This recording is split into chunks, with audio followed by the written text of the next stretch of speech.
Pada kesempatan kali ini kita akan membahas mengenai statistical process control atau mengontrol proses dengan menggunakan prinsip statistika.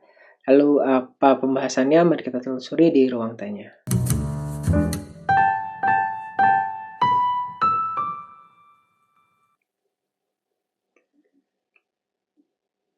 Assalamualaikum warahmatullahi wabarakatuh. Langsung kita lihat pembahasannya sebagai berikut.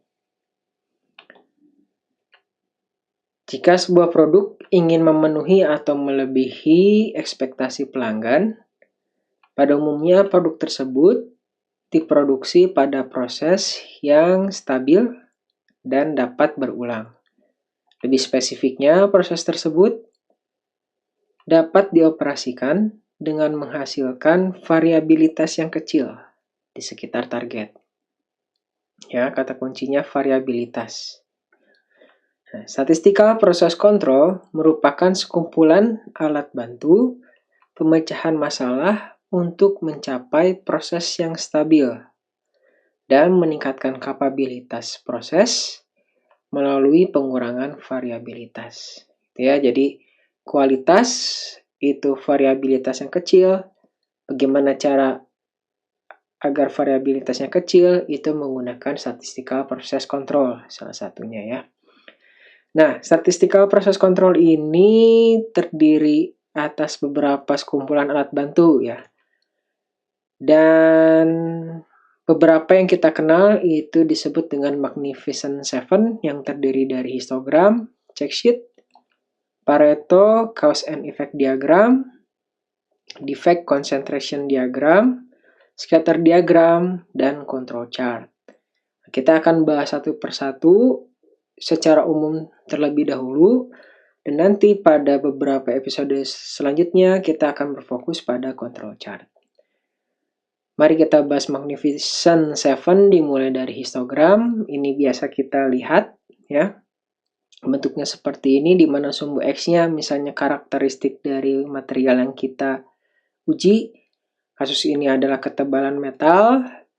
Di sini adalah ukuran dan batas-batas kelasnya ya. Kalau histogram itu ada kelas, dan di sumbu Y-nya itu ada frekuensi kemunculan benda tersebut masuk pada kelas yang telah ditentukan.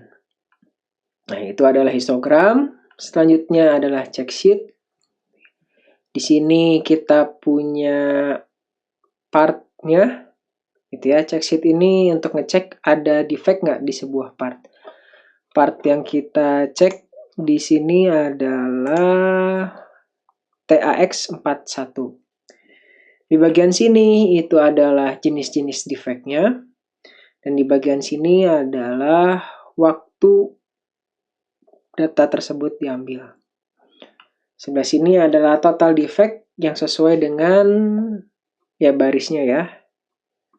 Kemudian kita lihat di sebelah sini, ini adalah data, ada part yang rusak, part damage ya, di mana pada bulan Januari tidak ada, bulan Februari ada 1, Maret tidak ada, April ada 3, dan seterusnya. Ya. Hingga totalnya 34. Nah, yang enaknya dari check sheet itu adalah selain kita tahu defect-nya apa, kita bisa melihat kapan defect itu terjadi. Misalnya kita lihat di bagian sini, defect ini tidak ada defect, terus tiba-tiba ada defect besar sekali, gitu ya, di 3 bulan ini, habis itu turun. Nah, dengan mengetahui seperti ini, kita punya kecurigaan kira-kira apa sih yang terjadi pada bulan sebelumnya dan bulan ini, sehingga pada 3 bulan ini tiba-tiba defect incorrect dimension ini muncul. Apakah misalnya pada bulan segini ada operator baru yang belum terlatih, gitu ya, atau suppliernya ganti dan belum terlatih. Nah, ini kita bisa tahu atau bisa punya hipotesis terkait dengan root cause dari permasalahan. Nah, itu adalah check sheet. Kemudian kita akan membahas Pareto. Ini adalah biasanya mirip histogram ya. Di sebelah sini adalah jenis cacatnya, misalnya yang muncul, kemudian sebelah sini adalah jumlah kemunculan cacatnya, dan biasanya selain histogram dihitung ya, frekuensinya, kemunculannya diurutkan dari besar yang terkecil, kemudian dihitung kumulatifnya di titik-titik tersebut. Biasanya Pareto itu rule-nya 80% 20%. 80% permasalahan disebabkan oleh 20% penyebab. Nah, itu Pareto. Selanjutnya ada cause and effect diagram atau fishbone diagram atau Ishikawa diagram. Ini sudah pernah dibahas mungkin ya sebelumnya. Di bagian sininya adalah simptom atau masalah. Kemudian di bagian sininya itu adalah kelompok-kelompok penyebab masalah. Kemudian bagian yang tulang kecilnya itu kira-kira kenapa atau penyebab masalahnya yang lebih dalam itu seperti apa.